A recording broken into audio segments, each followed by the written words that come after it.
자, 이번에는 평행선과 선분의 길이에 비해 응용에 대해서 배워보도록 할게요. 사실 이 문제가 학교 시험엔 자주 출제되는 유형 중에 하나이기 때문에 얘는 반드시 공식을 익히도록 해야 돼요. 자, 그럼 이 공식을 익히기 위해서는 유도 과정이 필요하겠죠. 일단 읽어봅시다. 자, 선분 AC와 선분 BD의 교점을 점 E라고 할 때 선분 AB와 EF, 선분 DC가 모두 평행이라고 했을 때, 자, 이때 선분 AB를 A, 선분 CD를 B라고 한다면, 자, EF의 길이는 다음이 성립해요. 자, A 플러스 B분의 AB의 곱이다. 라는 거죠.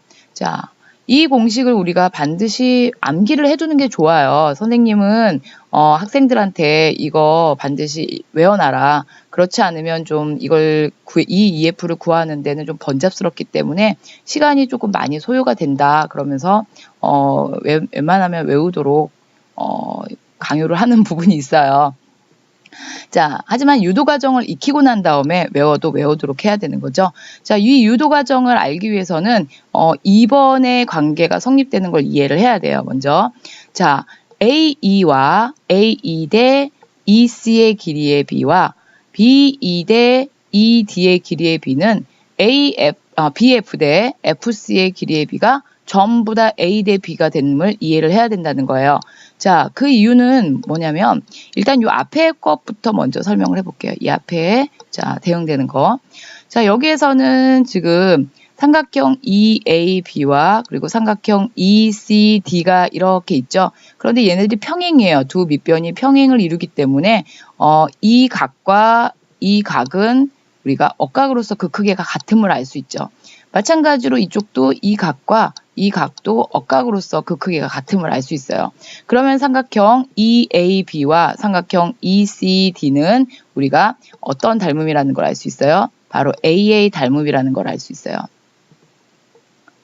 자, 이 두 닮은 도형이기 때문에 모든 변의 길이의 B는 전부 다 A 대 B로 그 관계가 유지됨을 알 수가 있죠. 자, 그러면 바닥면이 A 대 B이기 때문에 이 옆면 AE 대 CE도 바로 A 대 B가 성립이 되는 거고, 그리고 BE 대 DE도 A 대 B로 성립이 된다는 얘기예요. 자, 그래서 이 관계가 성립이 되는 거예요. AE 대 EC는 A 대 B고 BE 대 ED도 A 대 B가 된다는 얘기예요. 자, 그럼 이번에는 이쪽을 볼게요. 자, 이 관계와 그 다음에 이 관계를 볼게요. 자, 그러면은 AE 대 EC가 A 대 B는 알겠는데 왜 BF와 FC가 A 대 B가 되느냐 그 얘기거든요. 자, 그러면 여기서 봅시다. 이때는 이제 삼각형이 바뀌어요. 어떤 관계로 바뀌냐면 이 C가 꼭지각이 되는 거죠. CAB로 삼각형이 바뀌고 그리고 그거와 닮음인 CEF가 닮음이 되는 거예요. 자, 평행선이기 때문에 이쪽에 동의각은 같죠. 그리고 각 C를 공유하기 때문에 이 삼각형도 역시 어떤 닮음이죠? 바로 AA 닮음이 유지가 되는 거예요.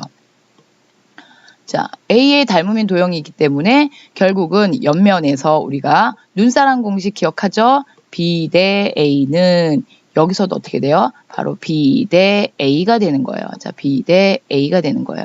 자, 그래서 BF 대 FC는 A 대 B가 성립이 된다는 거예요. 자, 그러면 이제 우리가 EF를 좀 손쉽게 구할 수 있는 방법이 생기는 거예요. 어떻게 보면 되죠? 바로 요 삼각형과 이 삼각형을 밑변끼리 대응을 시켜서 닮음의 비로 본다는 거죠. 그러면 자, 선분 EF의 길이는 어떻게 되는 거죠? 바로 EF 대 잠시만요. 자, EF 대 바로 AB가 A라는 거죠. AB의 길이는 바로 B 대 전체로 그래서 A 플러스 B가 되는 거죠. A 플러스 B. 자, 그러면 내항의 곱은 외항의 곱과 같다라는 비례식이 성립이 되는 거예요. 그래서 선분 EF 곱하기 A 플러스 B는 AB라는 거죠. 그래서 선분 EF는 얼마가 되는 거예요? 자, 좌변에 있던 A 플러스 B를 우변으로 이항을 시키면 A 플러스 B분의 AB가 성립이 된다는 거예요. 자, 여러분은 꼭 아셔야 되는 건 바로 뭐냐면 이거예요. 자, A 대 B 바닥면이 이걸 삼각형 각각의 삼각형으로 보고 A 대 B가 돼? 아, 그럼 얘는 A 대 B로 나눠지는구나. 요거를 봐야 되는 거예요. 이거를. 자, 그리고 나서 만약에 이 공식을 잊어버렸다. 그러면 A 대 B로 분할을 하고 그 다음에 이 작은 삼각형과 전체 삼각형이 닮음이었다라는 거를 알고 이 EF를 구하면 된다는 거예요. 자, 이 응용 위에 그림에서 나와 있는 이 내용이 바로 선생님이 지금 말로써 설명한 이 내용이라는 거예요. 자, 그러면 문제풀이로 넘어가 봅시다. 꼭 알아두면 굉장히 빨리 풀 수 있는 굉장히 빨리 풀 수 있다라는 거예요. 이 문제는. 자, 그러면 우리가 지금 보세요. 자, y라는 건 사실 어떻게 구했죠? 아까 얘를 a 대 b로 놨을 때 자, a 플러스 b분의 ab의 곱이다라는 거였죠. 그러면 공식을 가지고 한번 선생님 설명을 해볼게요. 다시. y는 얼마라고요? 자, a 플러스 b, 즉 8 더하기 6분의 자, 그리고 어떻게 했어요? 2ab의 곱이었어요. 6, 8에 48 이렇게. 자, 그러면 얘는 얼마가 되는 거예요? 자, 14분의 48이 되는 거죠. 자, 그러면은 약분해 볼게요. 2, 7에 14, 24. 그러면 y는 7분의 24가 되는 거죠. 정말 간편하게 구했죠. y라는 거. 자, 그러면 이번에는 x는 어떻게 구할까요? 자, 이거는 비례 배분이에요, 여러분. 자, 여기가 8대 6이라는 거죠. 즉, 약분하면 얼마가 돼요? 얘는 4대 3이 된다는 얘기예요. 그러면 이 바닥면도 선생님이 기억하라고 그랬죠.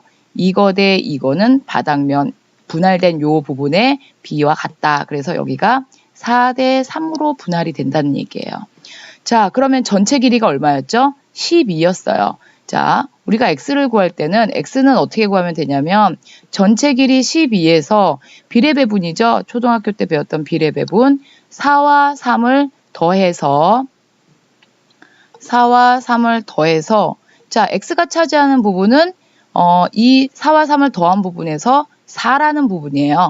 그래서 그 비례배분 7분의 4가 되는 거죠. 그거를 전체 12에서 곱해주면 되는 거예요. 자, 그러면 12 곱하기 얼마가 되죠? 7분의 4가 되는 거죠. 그러면 얘는 7분의 48이 되는 거예요. 자, 우리가 구하는 거는 지금 x, y 값 다 구했어요. 그랬는데 얘네들의 합을 구하라는 거죠. 그러면 자, x 플러스 y는 자, 7분의 48 플러스 7분의 24가 되는 거죠. 자, 여러분 이렇게 서술형 쓸 때 x 플러스 y는 해놓고 여기서 막 7분의 24 플러스 7분의 48 이렇게 쓰면 어떤 선생님들은 좀 깐깐하신 분들은 서술형에서 점수를 깎아요. 왜냐하면 x가 앞이고 y가 뒤니까 그거대로 똑같은 순서대로 계산하라. 그런 걸 원하는 선생님들이 있으니까 이런 거 쓸 때도 사실은 주의를 해야 되겠죠. 자, 따라서. 자, 이 따라서도 어떤 친구는 이렇게 썼다고 감점 당해가지고 온 친구 있어요. 예, 그러니까 정확하게 점 3개를 삼각형 모양으로 찍어서 따라서 x 플러스 y는 자, 7분의 얼마죠? 72가 되네요. 자, 그리고 반드시 알아둬야 되는 거. 센티미터를 반드시 써야 되는 거. 단위를 쓰셔야 된다는 거. 그래서 자, x 플러스 y 구했어요. 네, 수고하셨습니다.